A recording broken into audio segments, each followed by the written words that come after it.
Hello my dear students, welcome करता हूँ मैं भारत पंचाली और केमिस्ट्री गुरुजी अगेन आप सबका। एक बहुत ही इम्पोर्टेंट टॉपिक आज हम लोग पढ़ने वाले हैं। आज की कक्षा में हम लोग पढ़ेंगे ऑर्गेनिक के रीजनिंग क्वेश्चन। ये मोस्ट डिमांडेड वीडियो है, बहुत सारे बच्चों ने इसके लिए मुझे सजेशन दिए हैं। तो हर एक चैप्टर के जो भी प्रीवियस ईयर में रीजनिंग क्वेश्चन आए हैं वो सारे के सारे इस वीडियो में हम लोग करेंगे। और मैं फुली श्योर हूँ कि यार रीजनिंग में इससे भी अलग कोई भी क्वेश्चन नहीं आएगा। कुछ भी वाई वाई वाई आ जाते हैं जो वो आप बहुत अच्छे से इस वीडियो से सीख जाओगे। और इस लेक्चर और इसके अलावा बहुत सारे लेक्चर्स के नोट्स आपको मिल जाएंगे टेलीग्राम चैनल जो कि भारत पंचाल सर के नाम से, टोटली फ्री ऑफ कॉस्ट। और बहुत सारे लिंक डिस्क्रिप्शन में है, आप लोगों ने भी चेकआउट कर सकते हैं, आपके लिए बहुत हेल्पफुल रहेंगे। तो चलिए स्टार्ट करते हैं। सबसे पहला क्वेश्चन है, give reason for the following. Thionyl chloride method is preferred for preparing alkyl chloride from alcohol. ये क्वेश्चन आप लोगों ने बहुत बार देखा होगा। जो थायोनिल क्लोराइड मेथड है उसको प्रीफर किया जाता है for the preparing of alkyl chloride from alcohol. देखिए इस कहानी किस तरह से घटित होती है। जैसे कि ये मेरे पास एक अल्कोहल है, इसकी रिएक्शन मैं करवा देता हूँ। थायोनिल क्लोराइड क्या होता है, SOCl2। तो बेटा इस रिएक्शन को जब देखा जाता है कुछ ऐसे होता है, SOCl तो ये Cl इस OH की जगह पर चला जाता है, ये क्या बन जाता है, RCl। Cl उधर गया, उधर से इधर क्या आएगा, OH आ जाएगा। ये क्या बन जाएगा, एक तो आपका आ जाएगा HCl और एक आ जाएगा SO2। बेटा जो ये साइड प्रोडक्ट होते हैं ना, ये दोनों गैसेस होते हैं। जो मेन प्रोडक्ट आपको चाहिए दैट इज एल्काइल क्लोराइड, वो आपका बना रह जाता है। दैट्स वाई इस मेथड को जो है प्रीफर किया जाता है। बाकी मेरे जैसे कहीं बैटरी होंगे, पता नहीं यार ये तुम्हारे साथ भी होता है कि नहीं, ये चश्मे पे धुंध जम जाती है। चलो, thionyl chloride is preferred because in this reaction alkyl chloride is formed along with gases SO2 and HCl. These two gaseous products are escapable, hence the reaction gives pure alkyl chloride। कि जो side product होते हैं वो gases होते हैं और gases है तो वो इजीली एस्केपेबल है ना, तो मेन प्रोडक्ट हमारा बचा रह जाएगा। अगला क्वेश्चन है, give reason for the following. क्या दिया गया है, para dichlorobenzene has higher melting point than that of ortho and meta isomer. बहुत ज़्यादा चांसेस है, बहुत बार ये क्वेश्चन बना भी हुआ है। देखिए ये हमारे पास है पैरा, ये है ऑर्थो और ये है मेटा। सबसे ज़्यादा जो मेल्टिंग पॉइंट होता है वो पैराफॉर्म का होता है। इसका रीज़न क्या है बेटा, कि जो पैराफॉर्म है ना वो सिमेट्रिकल है, एक जैसी है ना, बढ़िया से। तो इसकी पैकिंग बहुत अच्छी होती है और जब पैकिंग अच्छी होती है तो इसका क्रिस्टल स्ट्रक्चर बहुत बढ़िया निकल के आता है और इसी वजह से इसका मेल्टिंग पॉइंट भी ज़्यादा होता है। यही लिखा गया है, para dichlorobenzene has higher melting point. Reason क्या है इसका, because it is more symmetrical and packing is better in solid form, hence it has stronger intermolecular forces of attraction than ortho and meta isomer। अगले question पे चलते हैं, alkyl halides दो polar are immiscible with water। alkyl halides जो होते हैं, जितने भी हमारे पास haloalkanes होते हैं वो पोलर हैं और पोलर सब्सटेंसेस के लिए हम लोग एक वर्ड यूज करते हैं that they are soluble in polar substance. अब पानी भी पोलर है, हेलोल्केन भी पोलर है, तो घुलना चाहिए बट ये आपस में घुलते नहीं है। इसका रीजन क्या है बेटा जी, इसका रीजन ये है कि पानी में घुलने के लिए जरूरी है हाइड्रोजन बॉन्ड बनाना। हेलोल्केन अल्काइल हैलाइड उधर हाइड्रोजन बॉन्ड नहीं बना पाते हैं। सबसे सिंपल आंसर यही हो सकता है, जो भी ऑर्गेनिक सब्सटेंस पानी के अंदर नहीं घुल सकता, आप क्या बोलोगे कि वो पानी में हाइड्रोजन बॉन्ड नहीं बना पाया। ठीक है, बाकी दूसरा रीजन भाई बुकिश लैंग्वेज में आप, ये भी अच्छा रीजन है, alkyl halides are polar but are insoluble in water because energy required to break the intermolecular hydrogen bond among water molecule is much higher than energy release by water halide interaction. क्या कहना चाह रहा है कि water के molecule के बीच में ऑलरेडी एक हाइड्रोजन बॉन्ड है, उसको तोड़ने के लिए जो एनर्जी चाहिए वो वाटर और अल्काइल हैलाइड के अट्रैक्शन से रिलीज नहीं होती है ना। क्योंकि पानी, देखिए सॉल्युबिलिटी तभी बनेगी अगर पुराने वाला बॉन्ड टूटे, नए वाले बॉन्ड तभी बनेंगे बट पुराने वाला बॉन्ड ही टूट नहीं पाता है। बाकी ज्यादा सही वही है जो मैंने बोला कि alkyl halides are unable to form hydrogen bond with water. कोई सा भी आप लिख के आ सकते हो। नेक्स्ट क्वेश्चन पे चलते हैं, explain why the dipole moment of chlorobenzene is lower than that of cyclohexyl chloride. ये आप लोग ऐसे भी लिख सकते हो, डाइपोल मोमेंट जो होती है हैलोअरीन्स की इज लेस देन या लोअर देन दैट ऑफ हैलोअल्केन। अब इसका रीजन क्या है बेटा, जो डाइपोल मोमेंट होती है बेटा वो किससे कैसे लिखते हो, म्यू होता है और इसका फॉर्मूला बनता है Q into D, charge into distance. अब जो हैलोअरीन्स होते हैं उनके अंदर रेजोनेंस की वजह से पार्शियल डबल बॉन्ड करेक्ट आता है, बॉन्ड छोटा पड़ जाता है और बॉन्ड छोटा है तो इनकी मल्टीप्लीकेशन कम आती है, दैट्स वाई इसका डाइपोल मोमेंट कम होता है।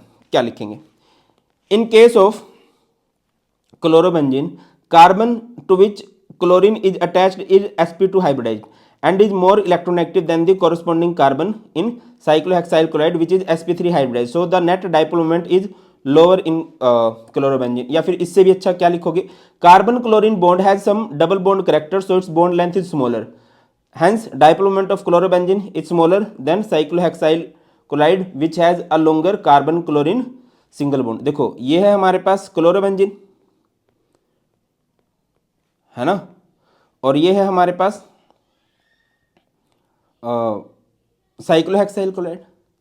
अब यहां पर क्या है बेटा, यहां पर रेजोनेंस की वजह से पार्शियल डबल बॉन्ड करेक्टर है, बॉन्ड लेंथ छोटी हो जाएगी, और यहां पर बड़ा बॉन्ड है तो डी ज़्यादा आएगा, इसका डिस्टेंस ज़्यादा आएगा, एज अ रिजल्ट इसका म्यू डाइपोल मोमेंट भी ज़्यादा बनने वाली है. ये वाली लाइन ज़्यादा सही से लिख सकते हो, carbon chlorine bond has some double bond character in its bond length, hence its bond length is smaller.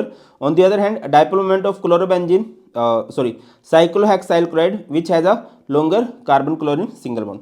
अगला क्वेश्चन पूछा गया है, n butyl chloride, n butyl bromide has higher boiling point than tertiary butyl bromide. देखिए जो boiling point होता है वो directly proportional होता है मॉलिक्यूलर मास के और इन्वर्सली प्रोपोर्शनल होता है ब्रांचिंग के, याद रखिए. अब इधर क्या है, एन बुटाइल ब्रोमाइड का मतलब क्या है कि कार्बन की सीधी चेन है और इधर बीआर लगाओ, और टर्सरी बुटाइल ब्रोमाइड का मतलब इस तरह से बेटा जी हमारे पास ये है, इधर आपका बीआर लगा हुआ है. अब इसमें ब्रांचिंग बढ़ गई है, दैट्स व्हाई इसका सरफेस एरिया घट गया है. सरफेस एरिया घटने से वैन डर वाल्स फोर्सेज की अट्रैक्शन कम हो गई है, इस वजह से इसका बॉइलिंग पॉइंट जो है कम है. यही लिखा हुआ है, n butyl bromide being a straight chain molecule have strong intermolecular forces, whereas tertiary butyl bromide being a branch chain molecule have weaker intermolecular forces. और क्यों होती है, due to smaller surface area. जितना ज़्यादा सरफेस एरिया होता है उतनी van der Waals forces strong होती हैं. ठीक है, इधर सरफेस एरिया ज़्यादा है, इधर सरफेस एरिया ये स्फेरिकल का स्ट्रक्चर बन गया तो सरफेस एरिया इसका कम बन गया. ये एक रीजन है बेटा. आगे मूव करते हैं. Out of chlorobenzene and cyclohexyl chloride which one is most active towards nucleophilic substitution reaction and why.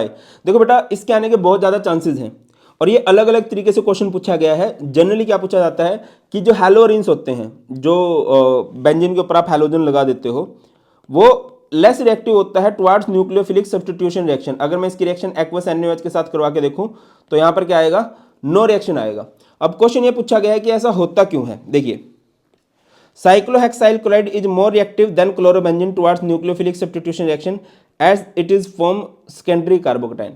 Aryl halides are extremely less reactive towards nucleophilic substitution reaction. इसका रीजन क्या है कि जो हैलोरिन्स होते हैं, हैलोरिन्स के अंदर रेजोनेंस आपको आती होगी, जैसे ये हैलोरिन्स है, इनके अंदर क्या आ जाता है बेटा, पार्शियल डबल बॉन्ड करेक्टर आ जाता है.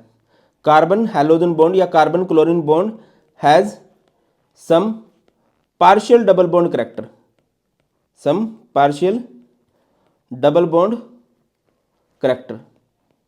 और क्यों होता है ऐसा, ड्यू टू रेजोनेंस, रेजोनेंस की वजह से. और यहां पर डबल बॉन्ड करेक्टर आ गया, इसकी वजह से क्या होगा बेटा, ये बॉन्ड आसानी से टूटेगा नहीं, तो ये रिएक्शन करेगा नहीं. बुकिश लैंग्वेज पे चलते हैं थोड़ा सा. ये लिखा गया है, in aryl halides due to resonance carbon halogen bond acquires a partial double bond character, hence carbon halogen bond cleavage is difficult. इस बॉन्ड को तोड़ना क्या हो जाएगा, मुश्किल. also in aryl halide the carbon atom attached to halogen is sp2 hybridized. यहाँ पर ये जो कार्बन है ये sp2 hybridized है, hence the electron pair of carbon halogen bond is very tightly held. देखो जितनी हाइब्रिडाइजेशन, देखिए अगर sp3 है सिंगल बॉन्ड है, sp2 में डबल बॉन्ड आ जाता है, इलेक्ट्रोनेगेटिविटी बढ़ जाती है, बॉन्ड स्ट्रॉन्ग हो जाता है.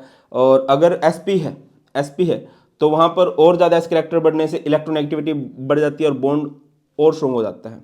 तो ये कह रहा है कि यहाँ पर कार्बन जो है, जो हैलोजन के साथ जुड़ा हुआ वो sp2 हाइब्रिडाइज्ड है, जिसकी वजह से कार्बन हैलोजन की बॉन्ड स्ट्रेंथ और ज़्यादा बढ़ गई है. बाकी सिंपल वर्ड्स में आप यही लिखोगे कि हैलोरिन्स के अंदर कार्बन हैलोजन में पार्शियल डबल बॉन्ड करैक्टर है, ड्यू टू रेजोनेंस उस बॉन्ड को ब्रेक करना ईजी नहीं है. अगला क्वेश्चन आपसे पूछा गया है, out of CH3 CH CH3 CH2 Cl and CH3 CH2 CH CH3 Cl which is more reactive towards SN1 and why. देखिए SN1 की रिएक्टिविटी का अगर आपको ऑर्डर पता है, पता होना चाहिए. Just a minute, I think मुझे पेन की थिकनेस थोड़ी बढ़ानी चाहिए. SN1 की रिएक्टिविटी का ऑर्डर क्या होता है बेटा, टर्सरी, सेकेंडरी प्राइमरी। अब वाई पूछा गया, हम इस वाई को देखेंगे। पहली बात इसको देखो, जिस कार्बन से हैलोजन जुड़ा है वो सिर्फ एक तरफ कार्बन जुड़ा है तो ये प्राइमरी है, और यहाँ पर जिस कार्बन से हैलोजन जुड़ा है वो दो तरफ कार्बन से जुड़ा हुआ है तो ये सेकेंडरी है। तो आप क्या लिखोगे? The SN1 reaction proceeds through carbocation formation. Thus, the compound which forms more stable carbocation will be more reactive. SN1 reaction जो होती है वो कार्बोकेटाइन फॉर्मेशन के थ्रू होती है, तो जहां पर भी कार्बोकेटाइन ज्यादा स्टेबल बनेगा वही ज्यादा रिएक्टिव होगा। तो यहां पर सेकेंडरी कार्बोकेटाइन जो होता है वो फास्टर शो करेगा। क्लियर है? SN1 का जब भी आ जाए तो आप क्या बोलोगे कि भैया SN1 reaction takes place through carbocation formation, stronger the carbocation faster will be the reaction. तो यहाँ पर ये सेकेंडरी है तो क्या लिखोगे? Secondary carbocation will undergo faster SN1 reaction. अगला क्वेश्चन है, वही क्वेश्चन आ गया देखो, और ये 2023 में आया हुआ है। आप देखोगे हर साल ये क्वेश्चन पूछा गया है। Why haloarenes are not reactive towards nucleophilic substitution reaction, give 2 reasons. तो क्या लिखोगे भाई? Haloarenes are much less reactive. Reason क्या है? सबसे पहला resonance effect. In haloarenes electron pair on halogen atom are in conjugation with pi electrons of the ring and the following resonating structures are possible. Haloarene का resonating structure बना दोगे बेटा, कैसे होगा? जैसे ये है, ये हमारे पास हैलोरिन है, क्या होगा? बॉन्ड आगे जाएंगे, इलेक्ट्रॉन आगे जाएगा और उससे बॉन्ड आगे मूव करेगा, तो ये कुछ इस तरह से देखने को मिलेगा। बना देना, अच्छा लगेगा। ये डबल बॉन्ड, एक्स पे पॉजिटिव चार्ज आएगा, ये बॉन्ड आगे गया है तो इधर इलेक्ट्रॉन आएंगे नेगेटिव, बाकी एज इट इज़। फिर क्या करोगे? इलेक्ट्रॉन आगे भेजेंगे, बॉन्ड बनेगा, और इससे अगले वाला बॉन्ड क्या बनाएगा? इलेक्ट्रॉन, कुछ इस तरह से। ये डबल बॉन्ड इधर ऐसे, बाकी ऐसे, और ये डबल बॉन्ड एक्स, इस पे आगे पॉजिटिव चार्ज। फिर इलेक्ट्रॉन आगे चलेंगे, इलेक्ट्रॉन आगे जाके बॉन्ड बनाएगा, और बॉन्ड इससे आगे जाके क्या बनाएगा? इलेक्ट्रॉन, कुछ इस तरह से देखने को मिलेगा। ये आगे इधर, ठीक है। फिर ये इलेक्ट्रॉन आगे चलेंगे और बॉन्ड उससे आगे चलेगा, ऐसे हो जाएगा। अगर आप देखोगे तो यहाँ पर कार्बन हैलोजन के बीच में मोस्टली क्या रहा है बेटा? डबल बॉन्ड रहा है। ये ऐसे ही लिखा हुआ है, इलेक्ट्रॉन आगे जाके बॉन्ड बनाते हैं और बॉन्ड आगे जाके इलेक्ट्रॉन बनाते हैं, फिर इलेक्ट्रॉन आगे जाके बॉन्ड बनाएंगे और इससे अगला बॉन्ड इलेक्ट्रॉन, इलेक्ट्रॉन से आगे बॉन्ड और बॉन्ड से इलेक्ट्रॉन, ये प्रोसेस चलती रहती है। क्या लिख, मेन लाइन है ये, carbon chlorine bond acquires a partial double bond character. क्यों? Due to resonance. As a result the bond cleavage in haloarenes is difficult than haloalkanes. Haloalkanes के बीच में सिंगल बॉन्ड होता है जो इजी टू ब्रेक होता है, बट यहाँ पर तो डबल बॉन्ड आ गया, ठीक है। Therefore haloarenes are less reactive. और दूसरा रीजन जो भी बताया था कि हैलोजन किससे अटैच है? एक sp2 हाइब्रिडाइज्ड कार्बन से अटैच है, ठीक है। और हैलोल्केन्स में हैलोजन किससे अटैच होता है? sp3 हाइब्रिडाइज से। आपको पता है ना sp3 sp2 कैसे पता चलता है? अगर मान के चलो जिस कार्बन से हैलोजन जुड़ा है अगर वो सिर्फ सिंगल बॉन्ड बना रहा है तो कार्बन sp3 हाइब्रिडाइज है। अगर उस कार्बन ने डबल बॉन्ड बना रखा है तो वो कार्बन sp2 हाइब्रिडाइज है। अगर उस कार्बन ने ट्रिपल बॉन्ड बना रखा है तो वो हमारे पास क्या बेटा?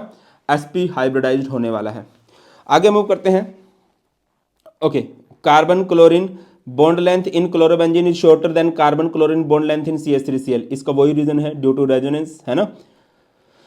लिखा भी गया है in haloarenes carbon chlorine bond has partial double bond character due to resonance, while CH3 halogen bond is single bond। अगला है SN1 reaction are accompanied by racemization in optically active alkyl halide. इसका आपने reason देना है। देखिए जो SN1 reaction होती है वो मोस्ट फेवरेबल होती है टर्सरी के केस में। तो टर्सरी का जब कार्बोकेटाइन बनता है ना, कुछ ऐसे बन जाता है, इस तरह से कार्बन लगा होता है, इस तरफ भी कार्बन लगा होता है, इस तरफ भी कार्बन लगा होता है। तो इस पे अटैक पॉसिबल है फ्रॉम फ्रंट साइड से भी और बैक साइड से भी, दोनों साइड से इसमें अटैक पॉसिबल हो जाता है, ठीक है ना। तो इस फ्रंट साइड से अगर अटैक हो रहा है तो उसे रिटेंशन बोलते हैं, बैक साइड से अगर अटैक हो रहा है तो उसे इन्वर्जन बोलते हैं, और जहां पर दोनों हो जाते हैं उसे बोलते हैं रेसमाइजेशन। ये SN1 के केस में ही पॉसिबल है। थोड़ा बुकिश लैंग्वेज पे चलते हैं। इन SN1 reaction carbocation intermediate is formed. SN1 में क्या होता है? कार्बोकेटाइन इंटरमीडिएट बनता है, और ये होता क्या है? Which is planar molecule. So an incoming nucleophile can attack from either side and an equimolar mixture of two components are formed and resulting mixture is optically inactive। तो देखो बेटा क्या है कि एक कार्बोकेटाइन बनता है जो कि प्लेनर है और दोनों साइड से अटैक पॉसिबल है, तो एक इक्विमोलर मिक्सचर बनता है, और इक्विमोलर मिक्सचर मतलब DL फॉर्म बनेगी, और DL फॉर्म जहां पर दोनों फॉर्म बन जाती हैं वो ऑप्टिकली इनएक्टिव होते हैं। ऑप्टिकली एक्टिव कौन से होते हैं, या तो डेक्स्ट्रो हो या लेवो हो, बट अगर एक जगह पर रेसमिक मिक्सचर बन गया, कहीं पर रेसमाइजेशन होगी तो वो ऑप्टिकली इनएक्टिव हो जाता है। देखो डेक्स्ट्रो रोटेटरी राइट में रोटेट करेगा, लेवो रोटेटरी लेफ्ट में रोटेट कर देगा, तो नेट रोटेशन क्या हो जाती है, नेट रोटेशन उस केस में 0 हो जाती है। आगे मूव करते हैं, racemic mixture is optically inactive, ये लाइन अभी पढ़ के आए हैं हम लोग और ये क्वेश्चन आया हुआ है। Racemic mixture contain equal amount of dextro and levo form, जो भी रेसमिक मिक्सचर होते हैं उसमें डेक्स्ट्रो और लेवोफॉर्म बराबर अमाउंट में होती है। Hence rotation due to one enantiomer is cancelled by another, एक राइट में रोटेट करता है एक लेफ्ट में रोटेट करता है तो नेट रोटेशन 0 हो जाती है, तो एक दूसरे की रोटेशन को वो कैंसिल कर देते हैं। और अगर कोई कहीं पर पीपीएल रोटेट ही नहीं कर पा रही तो सब्सटेंस को हम ऑप्टिकली इनएक्टिव बोल देते हैं। ठीक है, अगला है, ये भी अच्छा क्वेश्चन है बेटा। The presence of nitro group at ortho para position increase the reactivity of haloarenes towards nucleophilic substitution reaction. देखिए अभी हम लोग ये क्वेश्चन कई बार पढ़ के आए हैं कि जो हैलोरिन्स होते हैं वो न्यूक्लियोफिलिक सब्स्टिट्यूशन रिएक्शन की तरफ नहीं शो करते, वो रिएक्शन नहीं शो करते हैं। बट अगर मैं यहाँ पर NO2 ग्रुप लगा दूंगा, NO2 ग्रुप या कोई और इलेक्ट्रॉन विड्रॉइंग ग्रुप मैंने लगा दिया तो न्यूक्लियोफिलिक सब्स्टिट्यूशन रिएक्शन इजीली होने लगेगी। ये पॉसिबल है बेटा, या तो कंडीशन ड्रास्टिक हो जाए या फिर कोई इलेक्ट्रॉन विड्रॉइंग ग्रुप लग जाए।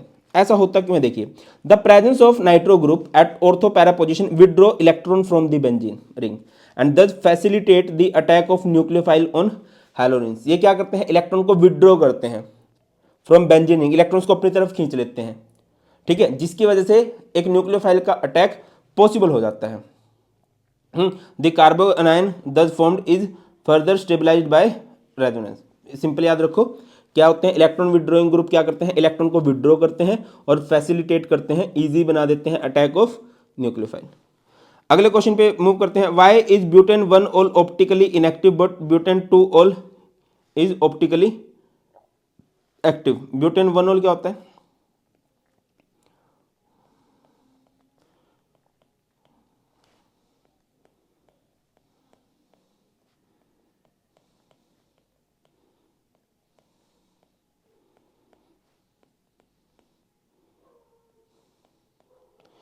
देखिए ऑप्टिकली एक्टिव सब्सटेंस कौन से होते हैं, ऑप्टिकली एक्टिव होते हैं जो रोटेट करते हैं पीपीएल को, और पीपीएल को रोटेट करने के लिए सब्सटेंस हमारे पास कायरल होना चाहिए। कायरल मतलब जिसके सारे बॉन्ड अलग अलग ग्रुप से बने हुए हों, जैसे इसमें हर एक बॉन्ड अलग अलग ग्रुप से नहीं बना हुआ, मतलब मैक्सिमम बॉन्ड देखो तो सेम ही है। अगर आप इसको देखो, इसमें इसका एक बॉन्ड बना हुआ है OH से, एक तरफ इसके लगा हुआ है CH3, एक तरफ लगा हुआ है H और एक तरफ लगा हुआ है C2H5। क्या लिखोगे, butane 1 ol is achiral doesn't have chiral carbon atom which is attached to 4 different group therefore it is optically inactive. क्या मैं बोल रहा हूँ, अगर कोई सब्सटेंस किसी में कायरल कार्बन है तो वो सब्सटेंस हमारे पास, अच्छा कायरल किसे कहते हैं, जिसमें कार्बन के सारे बॉन्ड अलग अलग ग्रुप से हों। अगर आप यहाँ पर इस कार्बन को नोटिस करो तो इसका एक बॉन्ड C2H5 के साथ है, एक बॉन्ड OH के साथ है, एक बॉन्ड CH3 के साथ है, एक बॉन्ड H के साथ है, सारे बॉन्ड अलग अलग ग्रुप के साथ हैं। तो ये सब्सटेंस हमारे पास क्या कहलाएगा, ऑप्टिकली एक्टिव, क्योंकि कायरल है। और ये क्या है, इसमें अकायरल, ये हमारे पास अकायरल मॉलिक्यूल है, और अकायरल मॉलिक्यूल में क्या होगा बेटा, जो अकायरल मॉलिक्यूल होते हैं वो ऑप्टिकली इनएक्टिव होते हैं। अब देखिए butane 2 all is chiral, it has chiral carbon, ये देखो ये कार्बन है।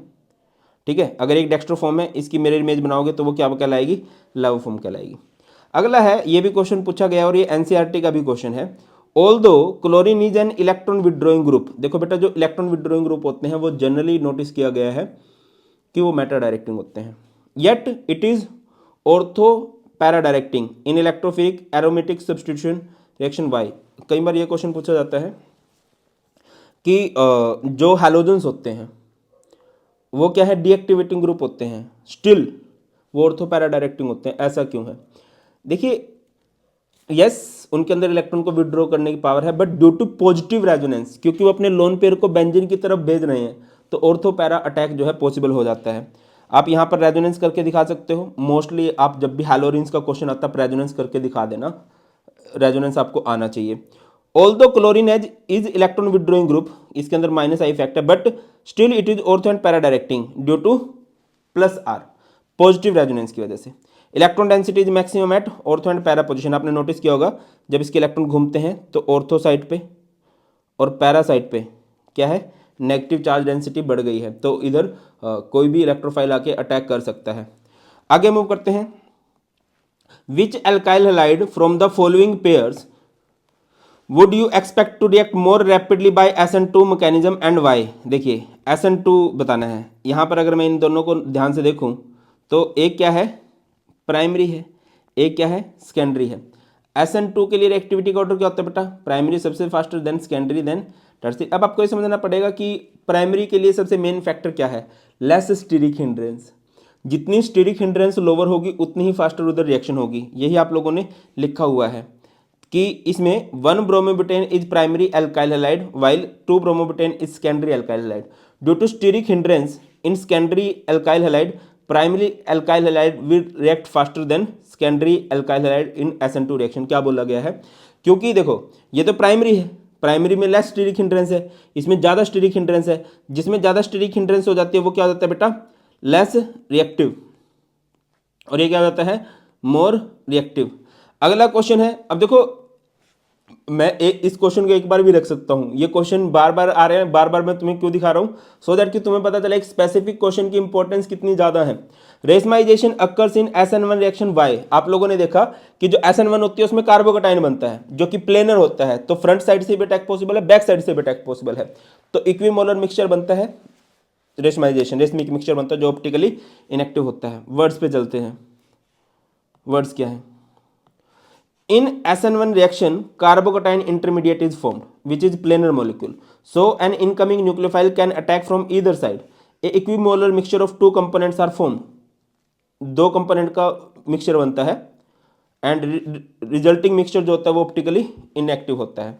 अगला है Grignard reagent should be prepared under anhydrous condition. Grignard reagent का क्या होता है बेटा, ऐसे तो बनता है ना, RX है, इसकी रिएक्शन आप Mg के साथ कराओगे और यहाँ पर आप क्या लोगे, ड्राई इथर लोगे, तो ये बन जाएगा RMgX। बट किसी का दिल किया कि मैं तो इसको पानी दे देता हूँ, तो अगर आप इसको पानी दे दोगे तो क्या हो जाएगा, यहाँ पर ये H और ये OH, ये पोर्शन टूट जाएगा, ये RH, यहाँ पर हमारे पास एक हाइड्रोकार्बन बन जाएगा, प्रोटोन फिलिक होता है ये। तो यही लिखा गया है, Grignard reagent react with water to form alkane. अब ग्रिग्नार्ड रिएजेंट खत्म हो गया, हमने ग्रिग्नार्ड रिएजेंट को बचा के रखना है, ठीक है, अब ये खत्म हो गया। So they must be prepared under anhydrous condition. अगला क्वेश्चन है, alkyl halide are immiscible with water although they are polar. ये हम ऑलरेडी कर चुके हैं कि जो अल्काइल हैलाइड्स होते हैं वो पानी में नहीं घुलते। क्यों नहीं घुलते हैं भाई,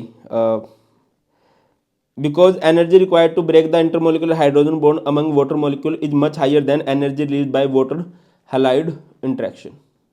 या फिर आप लिख सकते हो alkyl halides are unable to form hydrogen bond with water, that's why they are insoluble in water. अगला क्वेश्चन है, chloroform is stored in dark coloured bottles filled up to the brim. जो क्लोरोफॉर्म की bottles होती हैं बिल्कुल ऊपर तक भरी होती हैं और डार्क कलर की होती हैं, ऐसा क्यों है। आपने पुरानी फिल्मों में देखा होगा, हीरोइनियों को किडनैप करने के लिए उनको रुमाल पे डाल के एक लिक्विड से सुंघाया जाता था, तो वो बेहोश कर देता उनको।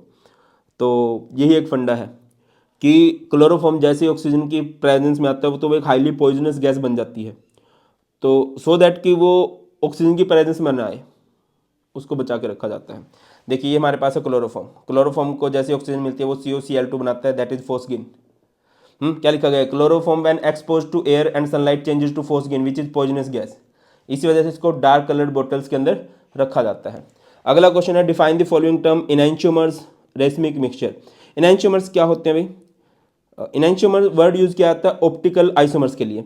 This stereo isomers related to each other as non superimposable mirror images are called इनैंशियोमर्स।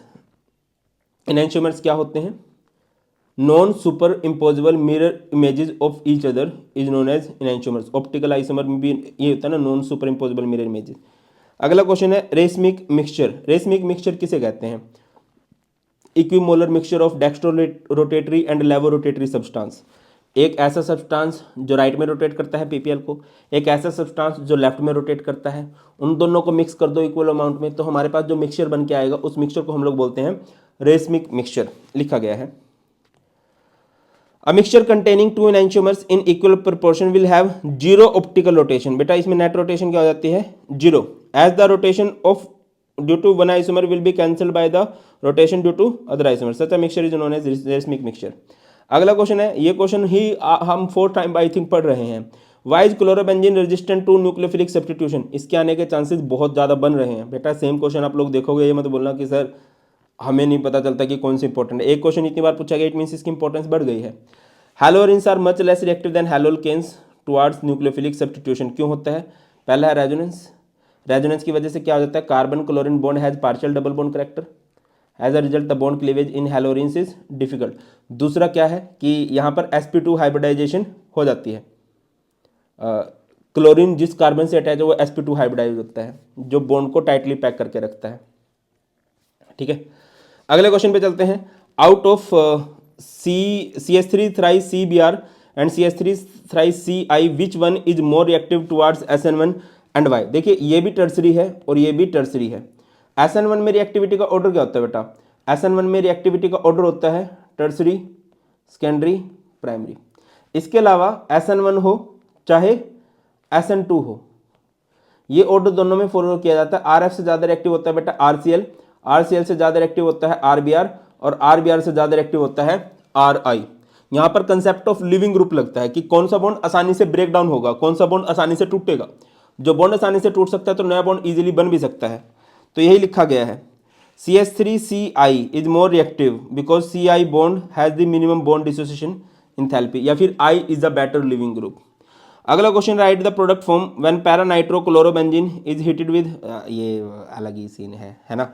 ये क्लोरोबेंजीन है, क्लोरोबेंजीन तो रिएक्शन नहीं करता, बट NO2 ग्रुप लगा दिया और कंडीशन भी ड्रास्टिक कर दी है, तो ये Cl ग्रुप हट जाएगा, मतलब न्यूक्लियोफिलिक सब्स्टिट्यूशन पॉसिबल। हमने बताया था कि NO2 ग्रुप क्या होते हैं? इलेक्ट्रॉन विड्रॉइंग ग्रुप होते हैं which withdraw electron from benzene ring and thus facilitate the attack of nucleophile, और न्यूक्लियोफाइल के अटैक को पॉसिबल कर देते हैं।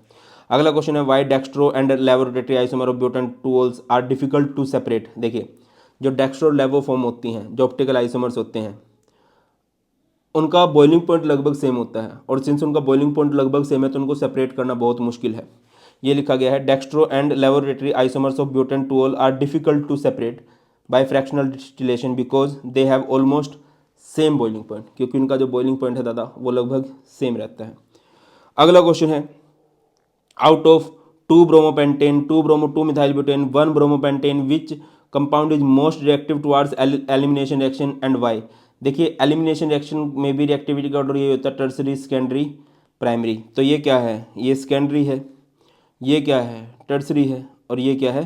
प्राइमरी है। तो ये लिखा गया है 2 bromo 2 methyl butane will give fastest elimination reaction because it is a tertiary halide. Tertiary halide जो होते हैं प्रीफर करते हैं किसको? एलिमिनेशन रिएक्शन को। ओके, क्लियर है यहाँ तक? अल्कोहल फिनोल ईथर के सारे रीजनिंग क्वेश्चन ये हैं, और सबसे ज़्यादा रीजनिंग क्वेश्चन इसी चैप्टर से बन जाते हैं आपके। चलिए नेक्स्ट क्वेश्चन की तरफ बढ़ते हैं। नेक्स्ट क्वेश्चन है हमारे पास, give reason for the following. Phenol is more acidic than ethanol, कि जो फिनोल है वो ज़्यादा एसिडिक होता है देन इथेनॉल से। देखिए ये हमारे पास फिनोल दे रखा है, अगर आप ध्यान से देखो तो ये है फिनोल। फिनोल ने यहाँ पर अपना H पॉजिटिव दे दिया, तो ये हमारे पास फिनोक्साइडाइन बन गया। और जो फिनोक्साइडाइन है वो रेजोनेंस स्टेबलाइज्ड है। देखो क्या है कि H पॉजिटिव देने के बाद जो इलेक्ट्रॉन आए, क्या वो उन इलेक्ट्रॉन्स को यूज कर सकता है? क्या वो उन इलेक्ट्रॉन्स को डीलोकलाइज कर सकता है? तो यस, फिनोक्साइडाइन में पॉसिबिलिटी है। ऑन दी अदर हैंड अगर आप एक अल्कोहल की बात करते हो, इसने अपने H पॉजिटिव को डोनेट कर दिया, ये एल्कोक्साइडाइन बन गया, तो इसके अंदर कोई भी रेजोनेंस स्टेबिलिटी नहीं है। तो यही लिखा गया है, phenol is more acidic than alcohol. It can be explained on the basis that alcohol on losing H positive ion form alkoxide ion, phenol form phenoxide ion. जब H पॉजिटिव को लूज करते हैं अल्कोहल एल्कोक्साइडाइन बनाता है, फिनोल फिनोक्साइडाइन बनाता है। The greater acidity of phenol is due to the stability of the phenoxide ion, है ना, विच इज रेजोनेंस स्टेबलाइज्ड। और on the other hand alkoxide ions show no such resonance stabilization. Clear है? Generally बेटा अगर कहीं पर भी एक बेंजीन ग्रुप है और एक नॉन बेंजीन ग्रुप है, तो आप लोग ऑब्जर्व करोगे कि बेंजीन वाले ग्रुप में ज़्यादा स्टेबिलिटी जो होती है वो रेजोनेंस की वजह से आ जाती है। अगला है, which of the following isomer is more volatile? More volatile का मतलब है कि कौन इजीली वेपर बना देगा। ठीक है, एक है ऑर्थोनाइट्रोफिनोल और एक है पैरानाइट्रोफिनोल। सबसे पहले तो दोनों का स्ट्रक्चर बना लो। ये होता है बेंजीन, ये होता है NO2 ग्रुप और ये होता है फिनोल। अब यहाँ पर इनके बीच में हाइड्रोजन बॉन्डिंग होती है ना, और ये विद इन द मॉलिक्यूल हो रही है, तो इस बॉन्डिंग को बोलते हैं इंट्रामोलिकुलर हाइड्रोजन बॉन्डिंग। अगर आप यहीं पर बात करोगे पैरानाइट्रोफिनॉल की, जैसे ये बेंजीन है, बेंजीन पे ये NO2 ग्रुप है और ये OH ग्रुप है, ये बेंजीन है, बेंजीन पे ये NO2 ग्रुप है और ये OH ग्रुप है, तो क्या है बेटा, इनके बीच में हाइड्रोजन बॉन्डिंग भी हो रही है। क्या हुआ, जैसे कि ये हमारे पास पैरानाइट्रोफिनॉल है, ये पैरानाइट्रोफिनॉल है, ये अलग अलग मॉलिक्यूल हैं, डिफरेंट मॉलिक्यूल्स के बीच में हो रही है, तो इस हाइड्रोजन बॉन्डिंग को हम लोग बोलते हैं intermolecular hydrogen bonding. Intermolecular hydrogen bonding ज़्यादा स्ट्रॉन्ग होती है, ज़्यादा स्टेबल होती है, ज़्यादा स्टेबिलिटी प्रोवाइड करती है एक मॉलिक्यूल को, ठीक है। दैट्स वाई इसका बॉइलिंग पॉइंट ज़्यादा होता है और इसका बॉइलिंग पॉइंट कम होता है। सिंस इसका बॉइलिंग पॉइंट कम है तो इसके वेपर इजीली बनेंगे, इसके वेपर इजीली नहीं बनेंगे। यही लिखा गया है ऑर्थोनाइट्रोफिनॉल इज मोर वोलेटाइल। ऐसा क्यों है, due to the presence of intramolecular hydrogen bonding. Paranitrophenol show intermolecular hydrogen bonding. ये क्वेश्चन बन सकता है बेटा, कई बार बना हुआ है, आप थोड़ा इसको अच्छे से देख लेना। अगला क्वेश्चन है phenol is more stronger acid than alcohol. ये हम ऑलरेडी कर चुके हैं। फिनोल H पॉजिटिव डोनेट करके फिनोक्साइड आयन बनाता है जो कि रेजोनेंस स्टेबलाइज्ड है। अल्कोहल H पॉजिटिव डोनेट करके एल्कोक्साइड आयन बनाता है जो रेजोनेंस स्टेबलाइज्ड नहीं होता। The boiling point of alcohol decreases with increase in branching. देखिए बॉइलिंग पॉइंट की अगर मैं कहीं भी बात करता हूँ, अच्छा सबसे पहले मैं आपको एक बॉइलिंग पॉइंट का जनरल पैटर्न बता देता हूँ कि बॉइलिंग पॉइंट का पैटर्न क्या होता है। सबसे कम होता है बेटा हाइड्रोकार्बन का। अगर कोई बच्चा इसकी ट्रिक बना सकता है तो मुझे अत्यंत खुशी का आभास होगा कि हाँ यार चलो बच्चों ने एक नई खोज कर दी है। हाइड्रोकार्बन से ज्यादा बॉइलिंग पॉइंट होता है हैलोल्केन का। हैलोल्केन से ज्यादा बॉइलिंग पॉइंट होता है इथर का। इथर से ज्यादा होता है एल्डिहाइड का। एल्डिहाइड से ज्यादा होता है कीटोन का। कीटोन से ज्यादा होता है अमाइन का। अमाइन से ज्यादा बॉइलिंग पॉइंट होता है अल्कोहल का। और सबसे ज्यादा बॉइलिंग पॉइंट होता है बेटा कार्बोक्सिलिक एसिड का। ये अलग अलग ग्रुप की बात हो रही है, ठीक है। बाकी एक ट्रेंड जो हर जगह फॉलो किया जाता है, boiling point is directly proportional to molecular mass and boiling point is inversely proportional to branching. ये ट्रेंड हर जगह चलता है। अब इधर आ जाओ, ये है boiling point of alcohol decreases with increase in branching. ये वही बात है कि ब्रांच बढ़ने से सरफेस एरिया कम हो जाता है, वैंडरवॉल फोर्स वीक हो जाती हैं, यही लिखा भी गया है। The boiling point of alcohol decreases with increase in branching of alkyl chain due to the decrease in surface area. The decrease in surface area decrease the van der Waals forces of attraction cause a decrease in boiling point. Surface area घटेगा, van der Waals force of attraction घटेंगी, जिसकी वजह से boiling point भी घट जाएगा। Out of tertiary butyl alcohol and n butanol which one will undergo acid catalysed dehydration faster and why. देखिए tertiary butyl alcohol ये टर्सरी होता है और ये प्राइमरी होता है। जनरली अगर आप देखते हो अल्कोहल फिनोल ईथर के अंदर जो अल्कोहल वाले मैकेनिज्म है उनमें कार्बोकेटाइन बनता है। इवन एसिड कैटालाइज्ड डिहाइड्रेशन में तो कार्बोकेटाइन बनता ही है। और सिंस कार्बोकेटाइन बन रहा है तो टर्सरी कार्बोकेटाइन की स्टेबिलिटी ज़्यादा है, दैट्स वाई वो फास्टर रिएक्शन शो करेगा। यही लिखा गया है। Acid catalysed dehydration of alcohol follows carbocation mechanism. बेटा इस चैप्टर में जो 3-4 मैकेनिज्म उनको अच्छे से देख लेना, ठीक है। कार्बोकेटाइन बनता है इसमें अगर आप बात करते हो टर्सरी ब्यूटाइल अल्कोहल जो है, जब आप इसकी प्रोटोनेशन करोगे तो यहाँ पर कार्बोकेटाइन बनेगा। टर्सरी कार्बोकेटाइन मोर स्टेबल होता है। अगर एन ब्यूटेनॉल में देखोगे तो आपका प्राइमरी कार्बोकेटाइन बनेगा जो कि लेस स्टेबल है। Hence dehydration of tertiary butyl alcohol is faster than n butanol, क्योंकि इसमें टर्सरी ब्यूटाइल अल्कोहल में टर्सरी कार्बोकेटाइन बनता है। Why is CO bond length in phenol less than that in methanol. ये लगभग वही बात है कि कार्बन हैलोजन का जो बॉन्ड है वो हैलोरिन में छोटा है, हैलोल्केन में बड़ा है। ऐसा क्यों है? Due to resonance. Carbon oxygen bond acquire partial double bond character. So in phenol carbon oxygen bond length is smaller than carbon oxygen bond in alcohol. देखिए ये फिनोल होता है। फिनोल में रेजोनेंस की वजह से क्या हो जाता है बेटा? पार्शियल डबल बॉन्ड करेक्टर हो जाता है। अगला क्वेश्चन है arrange the following in the increasing order of boiling point. Ethoxyethane, butanol, butanol, n butane. सबसे नीचे आएगा एन ब्यूटेन। किस ऑर्डर में लगाना है? इंक्रीजिंग ऑर्डर में। इंक्रीजिंग ऑर्डर यानी कि बढ़ते हुए क्रम में। ये बुक में गलत लगा रखा है। सबसे पहले आप सबसे कम लिखोगे। सबसे कम किसका है बेटा जी? सबसे कम इन गिवन एग्जांपल के अंदर होगा एन ब्यूटेन का। एन ब्यूटेन से ज़्यादा होगा इथोक्सी इथेन का। Ethoxy ethane. इथोक्सी इथेन से ज़्यादा होगा ब्यूटेनॉल का। मैंने अभी आप लोगों को बताया ही है। और ब्यूटेनॉल से ज़्यादा होगा ब्यूटेनॉल का, है ना। Boiling point of alcohol is higher in comparison of hydrocarbons ethers of comparable molecular mass due to intermolecular hydrogen bonding. Alcohol का बॉइलिंग पॉइंट इतना ज़्यादा क्यों होता है? क्योंकि इनके बीच में इंटरमोलिकुलर हाइड्रोजन बॉन्डिंग हो जाती है। और the boiling point of aldehyde and ketones are higher than hydrocarbons and ethers of comparable molecular mass. ऐसा क्यों होता है? उनके अंदर डाइपोल डाइपोल इंटरेक्शन होती है एल्डिहाइड कीटोन्स के अंदर। इथर का हायर क्यों होता है? क्योंकि इसके अंदर भी थोड़ी सी डाइपोलराइज हो जाते हैं, ये वाला फंडा है। अगला क्वेश्चन है भैया आपके पास, why does propanol have higher boiling point than that of butane. Propanol मतलब एक अल्कोहल है, और अल्कोहल के केसेस में आपको क्या देखने को मिलेगा बेटा?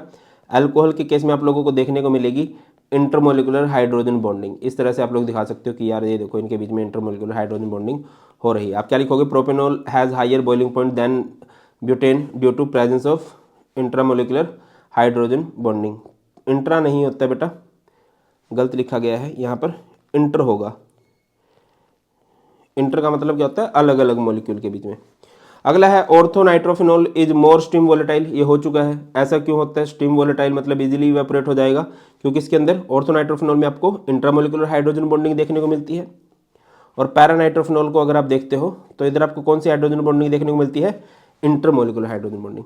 Tertiary butyl chloride on heating with sodium methoxide gives two methoxy propene. देखिए यहां पर बात की जा रही है एक तरह से विलियमसन सिंथेसिस की। विलियमसन सिंथेसिस, विलियमसन सिंथेसिस अगर आपको याद हो ऐसे होता है रोना हैलोल्केन की याद में, ठीक है, मेटल लव्स नॉन मेटल, और यहां पर बन जाता है ROR और प्लस में NaX। Williamson synthesis SN2 mechanism को फॉलो करती है, तो alkyl halide should be primary. Alkyl halide हमारे पास प्राइमरी होना चाहिए, बट अगर आप इसमें देखो तो अल्काइल हैलाइड हमारे पास क्या है? टर्सरी है ना, टर्सरी ब्यूटाइल क्लोराइड बोला है। और इसकी सोडियम इथोक्साइड के साथ जब आपने रिएक्शन कराई तो बेटा क्या होगा? यहाँ पर सब्स्टिट्यूशन रिएक्शन ना होकर यहाँ पर एलिमिनेशन रिएक्शन हो जाती है, और एलिमिनेशन रिएक्शन की वजह से यहाँ पर हमारे पास क्या बन जाता है बेटा? एक अल्कीन लिखा गया है। This is because tertiary alkyl halide undergo nucleo elimination reaction, as a result an alkene is formed. अगला है boiling point of ethanol is higher in comparison of methoxymethane. Ethanol का बॉइलिंग पॉइंट ज़्यादा क्यों होता है? क्योंकि इसके अंदर स्ट्रॉन्ग इंटरमोलिकुलर हाइड्रोजन बॉन्डिंग होती है। मिथोक्सीमीथेन में क्या होता है? सिर्फ डाइपोल डाइपोल इंटरेक्शन होती है। अल्कोहल का बॉइलिंग पॉइंट बाकी सभी क्लास से ज़्यादा क्यों हो जाता है? क्योंकि उसके बीच में हाइड्रोजन बॉन्डिंग होती है अल्कोहल्स में। अगला है CH3COCH3 on reaction with HI। देखो ये है CH3, इसको बेटा जी देख लेना, पता नहीं एक गट फीलिंग है कि बन सकता है ये क्वेश्चन। CH3OCH3 इसकी रिएक्शन अगर आप HI के साथ कराओगे तो आप क्या ऑब्जर्व करोगे बेटा? ऐसा कभी भी आ जाए, एक ईथर है और उसकी रिएक्शन जब आप HX के साथ कराओगे, अगर वहाँ पर टर्सरी अल्काइल हैलाइड की पॉसिबिलिटी है तो टर्सरी अल्काइल हैलाइड बनेगा। तो ये बॉन्ड कुछ इस तरह से टूटेगा, इधर आएगा H और इधर आएगा I, ये बन जाएगा CH3I और इधर बन जाएगा CH3OH। यही लिखा भी गया है। क्या है? When the alkyl group is tertiary the halide formed is tertiary halide. अगर अल्काइल ग्रुप टर्सरी है तो टर्सरी हैलाइड बनेगा। The departure of leaving group CH3OH creates a more stable carbocation. यहाँ पर हमारे पास क्या हो जाता है? एक टर्सरी कार्बोकेटाइन बन जाता है, ये वाला ग्रुप यहाँ से बाहर निकल जाता है। And the reaction follows SN1 mechanism. आगे मूव करते हैं। क्लियर हो गया होगा यहाँ तक आपको। नेक्स्ट है CH3CHO is more reactive than CH3COCH3 towards reaction with HCN। देखिए HCN के साथ रिएक्शन एक न्यूक्लियोफिलिक एडिशन रिएक्शन होती है, ठीक है। अगर मैं यहाँ पर रिएक्टिविटी का ऑर्डर बोलूँ तो जितना छोटे ग्रुप लगे होंगे उतनी ज़्यादा रिएक्टिविटी होगी। दो रीजन देखे जाते हैं, पहला इलेक्ट्रॉनिक रीजन और दूसरा स्टेरिक रीजन। स्टेरिक हिंड्रेंस उस ग्रुप की कम से कम हो और इलेक्ट्रॉन डोनेटिंग ग्रुप भी कम से कम लगे हो, उसी की रिएक्टिविटी ज़्यादा होती है टुवर्ड्स न्यूक्लियोफिलिक एडिशन रिएक्शन। जैसे ये फॉर्मल्डिहाइड है, ये इथेनॉल है और ये है हमारे पास कीटोन। अगर मैं आपसे पूछता हूं कि इन सब के अंदर सबसे फास्ट रिएक्शन कौन करेगा, तो बेटा इन सब के अंदर सबसे फास्ट रिएक्शन करेगा ये, उसके बाद ये, क्योंकि यहाँ पर छोटे छोटे ग्रुप हैं और वो इलेक्ट्रॉन डोनेटिंग नहीं है। यहाँ पर एक इलेक्ट्रॉन डोनेटिंग ग्रुप है और थोड़ा बल्कियर ग्रुप है, यहाँ पर दो इलेक्ट्रॉन डोनेटिंग ग्रुप है और बल्कियर ग्रुप है, तो इसकी रिएक्टिविटी सबसे कम हो जाएगी। लिखा भी गया है कि जब HCN के साथ रिएक्शन होती है तो वो एक न्यूक्लियोफिलिक एडिशन रिएक्शन होती है in which CN negative attack करता है as nucleophile. CH3CHO undergo nucleophilic addition reaction faster than CH3COCH3। क्यों? CH3CO में COCH3 में 2 इलेक्ट्रॉन रिलीजिंग ग्रुप है ना, और उसके अलावा कार्बोनिल कार्बन जो है 2 ग्रुप की वजह से हिंडर्ड हो जाता है, रुकावट पैदा होती है। On the other hand CH3CHO में सिर्फ एक मिथाइल ग्रुप है, तो इजीली अटैक। चलिए आगे बढ़ते हैं। नेक्स्ट क्वेश्चन है, why carboxylic acid do not give reaction of carbonyl group. ये बहुत बार आया हुआ क्वेश्चन है, बहुत ज़्यादा आने के इसके चांसेस भी बनते हैं। Carboxylic acid do not give reaction of carbonyl group. देखिए, जो कार्बोनिल ग्रुप होते हैं उनके अंदर रेजोनेंस स्टेबिलिटी नहीं होती है, जबकि जो कार्बोक्सिलिक एसिड होता है उसके अंदर आपको रेजोनेंस स्टेबिलिटी मिल जाती है। ये लिखा गया है, the carbonyl group in COOH is inert doesn't show nucleophilic addition reaction like carbonyl group, है ना। ये हमारे पास कार्बोक्सिलिक एसिड है, RC⋯OOH, मान लो आपने इसका H दे दिया तो ये कार्बोक्सिलेट आयन बन गया। और ये क्या होता है भाई, रेजोनेंस स्टेबलाइज्ड है, RC⋯O, इधर O नेगेटिव हो जाएगा। ठीक है, यही इसका एक मेन रीज़न है, क्योंकि ये रेजोनेंस स्टेबलाइज्ड है तो ये वो वाली रिएक्शन शो नहीं करेगा जो कौन शो करते हैं, कार्बोनिल ग्रुप शो करते हैं। देखिए, अगर कार्बोनिल ग्रुप की बात करूं, देखिए लाइक ये मेरे पास है कार्बोनिल ग्रुप RC⋯O, इधर ऑक्सीजन पे नेगेटिव चार्ज आ गया, कार्बन पे पॉजिटिव चार्ज आ गया। ठीक है, तो इस नेगेटिव को भी ख़त्म करना होता है, इस पॉजिटिव को भी ख़त्म करना होता है, बट इसमें क्या है, डिस्ट्रीब्यूट हो सकता है। लाइक इस ऑक्सीजन पे नेगेटिव है तो अपने ऑक्सीजन के नेगेटिव को इधर भेज सकता है, ये वाला हिसाब किताब चलता रहता है। अगला क्वेश्चन है, benzoic acid doesn't undergo Friedel-Crafts reaction. क्यों नहीं शो करता भाई? क्योंकि इधर क्या है, बेंजोइक एसिड में COOH है, कार्बोक्सिलिक एसिड वाला ग्रुप है जो कि एक डीएक्टिवेटिंग ग्रुप होता है। लिखा गया, due to the presence of electron withdrawing group COOH in aromatic carboxylic acid they do not undergo Friedel-Crafts reaction. यह लिखिए कि ये एक डीएक्टिवेटिंग ग्रुप है, और जहाँ पर डीएक्टिवेटिंग ग्रुप होते हैं वहाँ पर फ्रीडल-क्राफ्ट रिएक्शन नहीं होती है। Oxidation of aldehyde is easier, ये भी सही है क्वेश्चन। एल्डिहाइड की ऑक्सीडेशन ईजियर होती है देन दैट ऑफ कीटोन। ऐसा क्यों है? देखो यार, एल्डिहाइड कुछ ऐसे होता है RC⋯OH, और कीटोन कुछ ऐसे होता है RC⋯OR। अगर आपको इसकी ऑक्सीडेशन करनी है एल्डिहाइड की, तो आप हाइड्रोजन को तोड़ सकते हो इजीली, कार्बन हाइड्रोजन का बॉन्ड तोड़ा जा सकता है। बट यहाँ पर अगर आपको इसकी ऑक्सीडेशन करनी है तो कार्बन कार्बन वाले बॉन्ड तोड़ने पड़ेंगे। तो कीटोन में कार्बन कार्बन वाले बॉन्ड तोड़ने पड़ेंगे, वो इतने ईजी नहीं होते हैं तोड़ने। यही लिखा गया है, unlike aldehyde ketones do not contain any hydrogen atom attach to C⋯O group and hence hence cannot be oxidized without the cleavage of some carbon carbon bond। Carbon carbon bond को तोड़ना पड़ेगा तभी ऑक्सीडेशन हो सकती है, जो इतनी easy नहीं होती है उसकी क्लीवेज करनी। इस वजह से कीटोन्स की ऑक्सीडेशन इजी नहीं होती है। Benzaldehyde is less reactive than propanal in nucleophilic addition reaction. देखिए, मैंने आपको बताया है, जितने बल्कियर ग्रुप लगते जाएंगे न्यूक्लियोफिलिक एडिशन रिएक्शन की तरफ जो रिएक्टिविटी है वो कम होती जाएगी। The plus R effect of benzene ring increases the electron density on carbonyl group. ये जो कार्बोनिल ग्रुप है, इधर लगा हुआ है बेंजीन, ठीक है, ये है। तो इसके प्लस आर की वजह से इधर इलेक्ट्रॉन डेंसिटी बढ़ गई, और कार्बन पे इलेक्ट्रॉन डेंसिटी नहीं बढ़नी चाहिए, कार्बन पे इलेक्ट्रॉन डेंसिटी कम ही रहनी चाहिए, तभी उसकी एक्टिविटी बढ़ती है। ठीक है, thereby repelling the nucleophiles. अब इधर इलेक्ट्रॉन डेंसिटी बढ़ रही है, मान लो इस पर थोड़ा सा नेगेटिव चार्ज आ गया बेंजीन की तरफ से, एक न्यूक्लियोफाइल है वो भी नेगेटिव चार्ज लेके आ रहा है, तो रिएक्शन हो नहीं पाएगी। ये लिखा गया है, plus R effect of the benzene ring increase the electron density on the carbonyl carbon thereby repelling the nucleophile, hence aromatic aldehydes are less reactive than the corresponding aliphatic aldehyde. Aldehyde जो होते हैं वो ज़्यादा reactive होते हैं, और benzaldehyde या benzene वाले ग्रुप जो होते हैं उनकी रिएक्टिविटी जो है कम होती है। अगला क्वेश्चन है, carboxylic acid do not give reaction of carbonyl group. ये बेटा जी मैं पहले बता चुका हूँ, क्यों है ऐसा? Due to the resonance stabilisation of carboxylate ion. अगला है, four nitrobenzoic acid is a stronger acid than benzoic acid. देखिए, जो नाइट्रो ग्रुप होते हैं, nitro group is an electron withdrawing group and presence of electron withdrawing group increase the acidic strength. कहीं पर भी electron withdrawing group लगेंगे तो वो एसिडिक स्ट्रेंथ को बढ़ा देंगे, ये आप लोगों ने लिखना है। अगला है aromatic carboxylic acid doesn't undergo Friedel Crafts reaction, ये बताया है मैंने। मैटर क्या होते हैं, डीएक्टिवेटिंग ग्रुप होते हैं, या कह लीजिए electron withdrawing group COOH group जो होता है, दैट्स वाई वो फ्रीडल क्राफ्ट रिएक्शन शो नहीं करते हैं। pKa value of 4 nitrobenzoic acid is lower than that of benzoic acid. pKa जो होती है इनवर्सली प्रोपोर्शनल होती है एसिडिक स्ट्रेंथ के, ठीक है ना, मतलब इसकी एसिडिक स्ट्रेंथ ज्यादा है। क्या लिखोगे भाई? Due to the presence of strong electron withdrawing group NO2 4 nitrobenzoic acid is more acidic, और मोर एसिडिक है तो hence less pKa value. Electron withdrawing group acidic strength बढ़ाते हैं।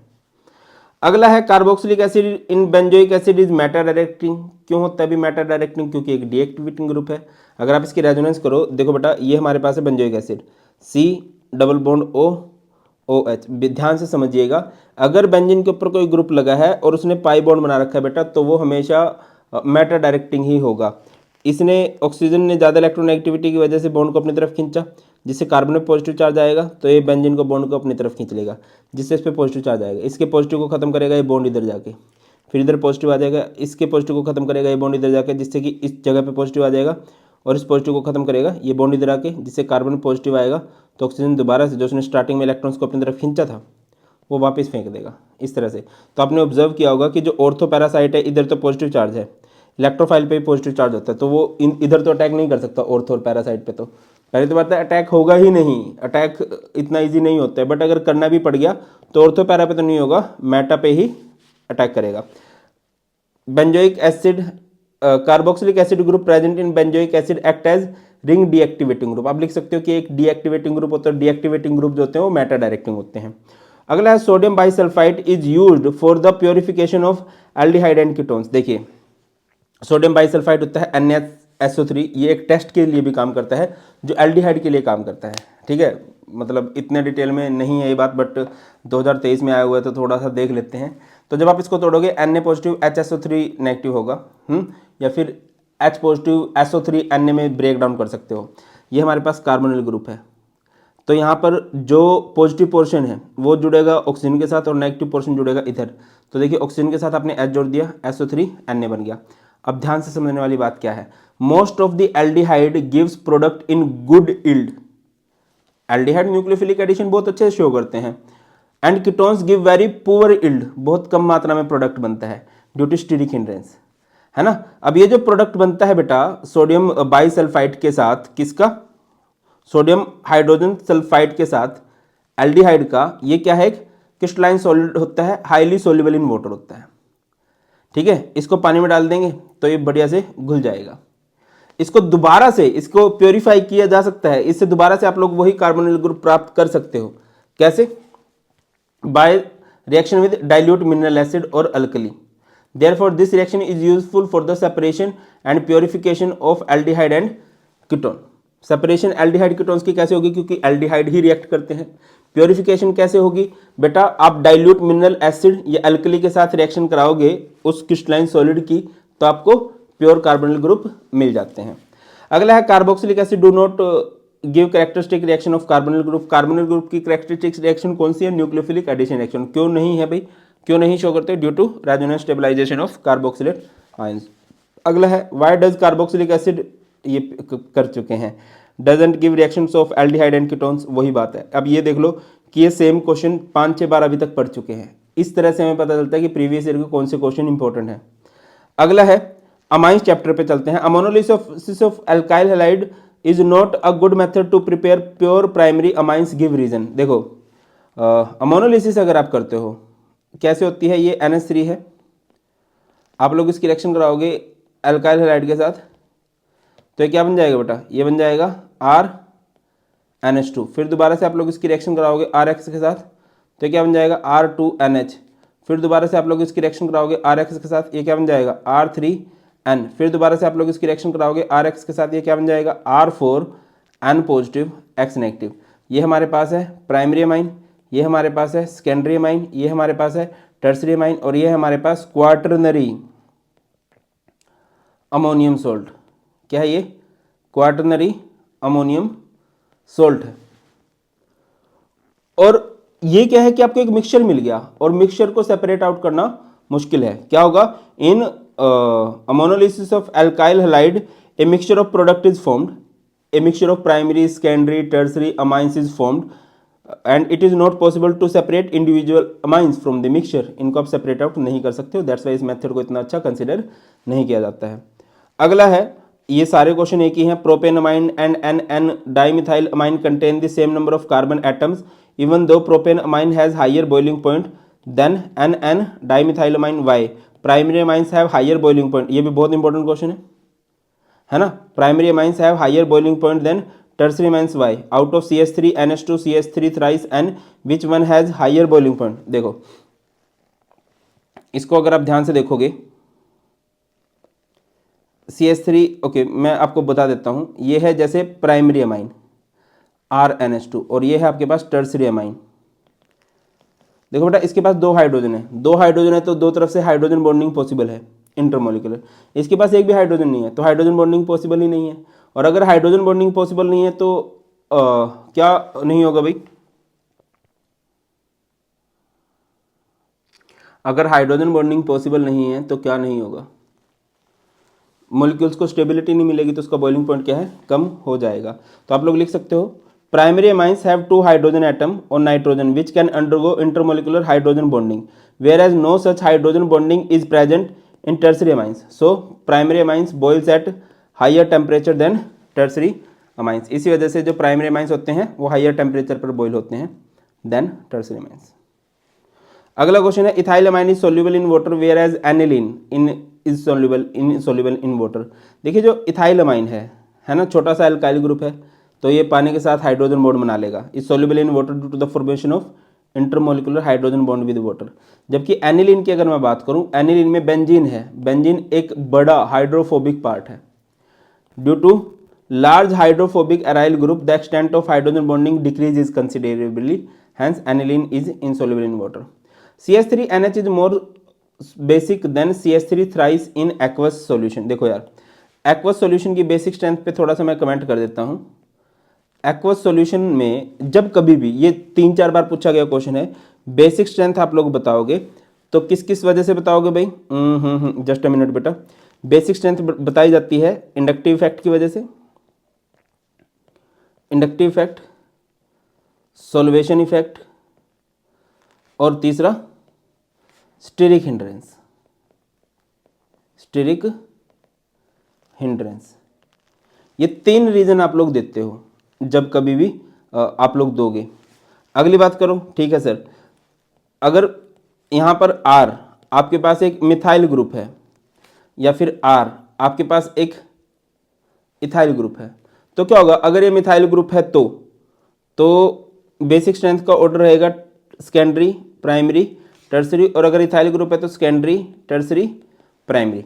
और कभी भी आपसे एक्वस सॉल्यूशन में पूछा जाए कि ये ज़्यादा बेसिक क्यों है, बताओ भाई, वैसे तो आप बेसिक स्ट्रेंथ का ऑर्डर निकाल दोगे, मैंने आपको बता ही दिया, ये आपके पास बेसिक स्ट्रेंथ का ऑर्डर है। रीजन क्या बोलोगे, हमेशा due to the combination of inductive effect, solvation effect, steric hindrance. भैया इन 3 रीजन की वजह से ये ज़्यादा बेसिक है, ये कम बेसिक है। ये ज़्यादा बेसिक क्यों है सेकेंडरी वाला, ये टर्सरी वाला कम बेसिक क्यों है, इन 3 इफेक्ट के कॉम्बिनेशन से, कॉम्बिनेशन इफेक्ट से। Although NH2 group is ortho para directing, ये बड़ा इजी, बड़ा बढ़िया क्वेश्चन है। देखिए जो NH2 ग्रुप है बेंजीन के ऊपर, ये ऑर्थो पैरा डायरेक्टिंग है, बट अगर आप इसकी नाइट्रेशन कर दोगे तो आपको क्या मिल जाएगा भाई, एक मेटा प्रोडक्ट भी मिल जाएगा। सीन क्या बनता है, यहाँ पर H पॉजिटिव है तो आप क्या बोलोगे, यहाँ पर क्या है भाई, जब एसिडिक प्रेजेंस में रिएक्शन होती है तो ये बन जाता है एनिलीनियम आयन, और एनिलीनियम आयन क्या होता है, यहाँ पर NH3 पॉजिटिव एक डीएक्टिवेटिंग ग्रुप है, इस वजह से मेटा डायरेक्टिंग है। या आप लोग बोल दोगे anilinium ion thus formed is meta directing, यही बातें लिखी भी गई हैं। Nitration is carried out with concentrated HNO3 in the presence of concentrated H2SO4। In the presence of these acid the NH2 group of aniline gets protonated and converted to NH3 positive. The positively charge group act as strong electron withdrawing group and meta directing. ये क्या होता है, meta directing होता है। CH3 twice NH is more basic than CH3 thrice N in aqueous solution, वही बात कभी भी आ जाए, combination of inductive effect, solvation effect and steric hindrance. अगला क्वेश्चन है Gabriel phthalimide synthesis is not preferred for preparing aromatic primary amine, देखिए अगर आप गैब्रियल थैलिमाइड सिंथेसिस को भी नोटिस करते हो इस तरह से होती है, ये है थैलिमाइड CONH,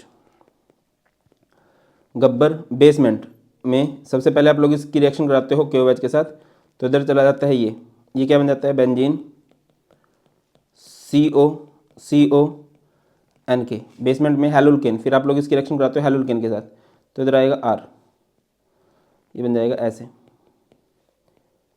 CO इधर NR, फिर आप लोग इसकी रिएक्शन कराते हो विद वाटर, तो इधर H बेसिक मीडियम में करा दोगे, इधर OH इधर OH, तो यहाँ पर आपको मेन प्रोडक्ट क्या मिल जाता है, RNH2, ये एलिफेटिक प्राइमरी अमाइन मिलता है। यहाँ पर K पर पॉजिटिव है, N पर नेगेटिव है। अगर आप यहाँ पर हैलोरिन ले लेते तो आपको एरोमेटिक अमाइन भी मिल जाता, बट एरोमेटिक अमाइन से रिएक्शन ही कैसे होती, रिएक्शन ही पॉसिबल नहीं थी, सॉरी हैलोरिन लेना पड़ता आपको यहाँ, सो दैट आपको यहाँ पर एरोमेटिक अमाइन मिले।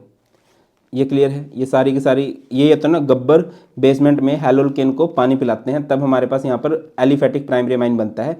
अगर आपको एरोमेटिक अमाइन बनाना था तो यहाँ पर हैलोरिन लेना पड़ता है। हैलोरिन का बॉन्ड आप ऐसे तोड़ते, मतलब हैलोरिन्स की न्यूक्लियोफिलिक सब्स्टिट्यूशन करके दिखाते हैं, बट हैलोरिन्स तो न्यूक्लियोफिलिक सब्स्टिट्यूशन शो ही नहीं करते हैं। यही लिखा गया है, aromatic primary amines can not be prepared by this method because aryl halide do not undergo nucleophilic substitution reaction with the anion formed by phthalimide. यहाँ पर जो अनाइन बनेगा उसके साथ aryl halide nucleophilic substitution show नहीं करता। Repeat कर रहा हूँ, आ सकता है aryl halide doesn't undergo nucleophilic substitution reaction, और इसी वजह से एरोमेटिक अमाइंस नहीं बनता है। On reaction with benzene sulphonyl chloride, benzene sulphonyl chloride बोला जाता है हिंसबर्ग रिएजेंट को। Primary amine yield product soluble in alkali, primary amine से जो प्रोडक्ट मिलता है वो अल्कली में घुल जाता है, बेस में घुल जाता है, बट सेकेंडरी अमाइन का जो प्रोडक्ट होता है वो इनसोल्युबल इन अल्कली होता है। देखिए ये हमारे पास प्राइमरी अमाइन है RNH2, तो यहाँ पर सबसे पहले क्या होगा, ये Cl इस H के साथ बाहर निकलेगा, ये हमारे पास बनेगा RNH बेंजीन SO2। देखिए ये जो H है नाइट्रोजन के साथ, ये क्या होता है, एसिडिक होता है। जब तक ये है तब तक ये बेस में घुल सकता है, ठीक है। तो ये क्या बना, N एल्काइल बेंजीन सल्फोनामाइड, ये KOH के साथ रिएक्शन करके सोल्यूबल इन अल्कली होगा।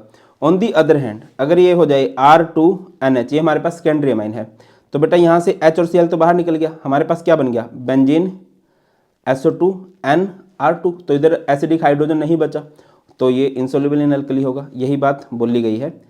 Secondary amine react with benzene sulphonyl chloride to give N di alkyl benzene sulphonamide which is insoluble in alkali due to the absence of acidic hydrogen, क्योंकि इसके पास acidic hydrogen नहीं है, ठीक है। और ये क्यों है भाई,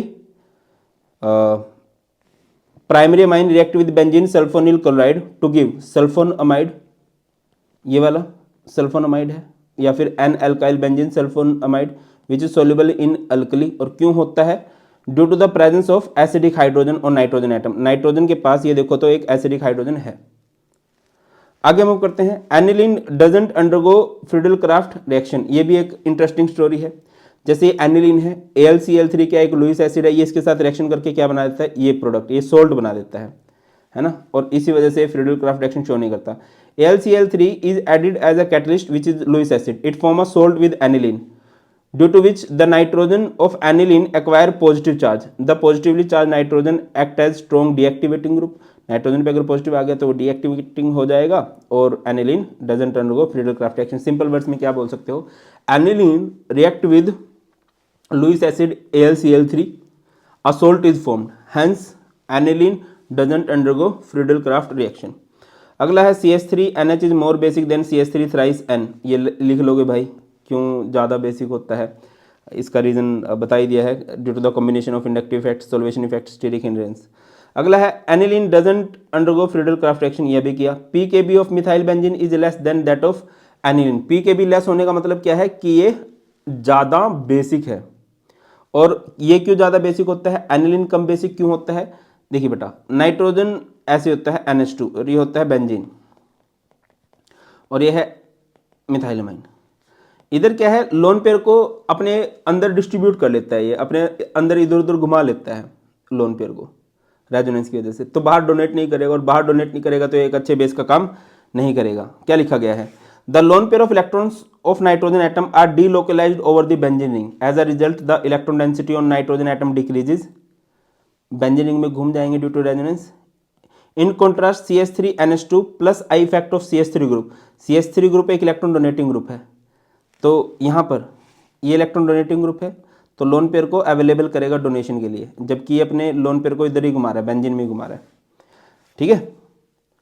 एनिलीन कम बेसिक क्यों होता है? Due to resonance. और मिथाइलमाइन ज़्यादा बेसिक क्यों होता है? Due to the plus I effect of methyl group. आगे है अमोनोलिसिस ऑफ एल्काइल हैलाइड. ये हो चुका है. A mixture of product is formed and it is not possible to separate individual amines from the mixture. अगला है aniline doesn't undergo Friedel Crafts reaction. हो चुका है. Ethylamine is soluble in water. ये भी हो चुका है. अमीनो ग्रुप हो चुका है. Amine behave as nucleophile. Nucleophile कौन बिहेव करते हैं? जिसके पास लोन पेयर ऑफ इलेक्ट्रॉन्स होते हैं. और अमाइन जितने भी होते हैं उनके पास लोन पेयर ऑफ इलेक्ट्रॉन होते ही हैं. जैसे ये RNH2 है, तो इसके पास लोन पेयर और लोन पेयर डोनेट कर सकता है, तो ये न्यूक्लियोफाइल का रोल प्ले करेगा. फ्रीडल क्राफ्ट रिएक्शन शो नहीं करता. हो चुका है. ये भी हो चुका है. Aliphatic amines are stronger basic. क्यों होते हैं एलिफेटिक अमाइंस स्ट्रॉन्गर बेसिस? भाई देखिए, amines and ammonia are Lewis bases due to the presence of lone pair of electrons. Aliphatic amines have alkyl group. Aliphatic amines में alkyl group होते हैं जो plus I effect show करते हैं, electron density बढ़ा देते हैं. और इसी वजह से वो ज़्यादा बेसिक होते हैं. अगला क्वेश्चन है acetylation of aniline reduce the activation effect. देखिए, जो बेंजीन के ऊपर NH2 लगा है ना, इसकी एक्टिविटी बहुत ज़्यादा होती है. बट अगर आप इसकी एसिटाइलेशन कर दो, इसकी रिएक्शन करा दो, मान लो CH3 C double bond O C double bond O CH3 के साथ, ये एसिटिक एनहाइड्राइड है, ये बन जाएगा. ये पोर्शन तो CH3 C डबल H बन के बाहर निकलेगा, ये बन जाएगा NH C double bond O CH3. इसे बोलते हैं एसिटेनोलाइड. इसकी वजह से रिएक्टिविटी कम हो जाती है. क्यों? क्योंकि ये C double bond O CH3 group आ गया. ठीक है. इसके अंदर क्या होता है? माइनस आई इफेक्ट होता है, जो इसके नाइट्रोजन के इलेक्ट्रॉन्स को अपनी तरफ खींच सकता है. ठीक है. बेंजीन की तरफ नहीं जाएगा, सो दैट कि बेंजीन की एक्टिविटी बढ़े. सिंपल वर्ड्स में क्या लिख सकते हो? After acetylation of aniline acetanilide is formed in which due to the presence of COCH3 group having minus I effect electron density और नाइट्रोजन एटम डिक्रीजेज. इस नाइट्रोजन एटम पे इलेक्ट्रॉन डेंसिटी घट जाती है. Hence activation effect of aniline gets reduced. CH3NH2 is more basic than C6H5NH2. Alkyl group है. Alkyl group electron donating होते हैं, तो ज़्यादा बेसिक होते हैं. Although NH2 group is ortho and para directing. ये हम कर चुके हैं. क्यों होता है भैया? NH2 ये जो नाइट्रेशन होती है, ये इन द प्रेजेंस ऑफ एसिड होती है. एनिलीनियम आयन बन जाता है, जो कि मेटा डायरेक्टिंग होता है. अगला है CH3 twice NH is more basic than CH3 thrice N. ये कर लोगे. क्यों ज़्यादा होता है भैया? CH3 twice NH is more basic, क्योंकि इसके अंदर मैं खुद भूल गया. एक तो क्यों होते हैं ये more basic? By the combination of 3 effect: inductive effect, solvation effect, steric hindrance. Aqueous solution में कभी भी क्वेश्चन आ जाए क्यों कोई ज़्यादा बेसिक है, इन 3 के कॉम्बिनेशन की वजह से. तो ये हैं सारे के सारे भाई साहब. क्या हैं ये? अभी ना रात के 1 बज चुके हैं. Let me show you. दिख रहा होगा? दिखता ही होगा, है ना ये? ठीक है. तो दैट्स वाई शायद दिमाग कुछ सही से रिप्लाई नहीं कर रहा, और थोड़ी तबीयत से भी ख़राब है. मुझे क्षमा कर देना, क्योंकि एग्ज़ाम डेज हैं, तो ऑब्वियसली हमें बहुत ज़्यादा मेहनत करनी है, और वो मिल के मेहनत करेंगे तभी मैक्सिमम आउटपुट आएगी. और प्लीज़ यार, इस वीडियो में आपको जो जो टॉपिक लगे ना सबसे ज़्यादा है, वो जरूर बताना. जो बच्चा एंड तक वीडियो देख रहा है, आपके पास टाइम है तो, सो दैट कि आपके जूनियर्स की हेल्प हो जाए या बाकी बच्चों की हेल्प हो जाए, और उन टॉपिक्स पे वो ज़्यादा फोकस करें. बहुत ख्याल रखिए. बहुत जल्द मिलते हैं. God bless you all. Please take care. जय हिंद.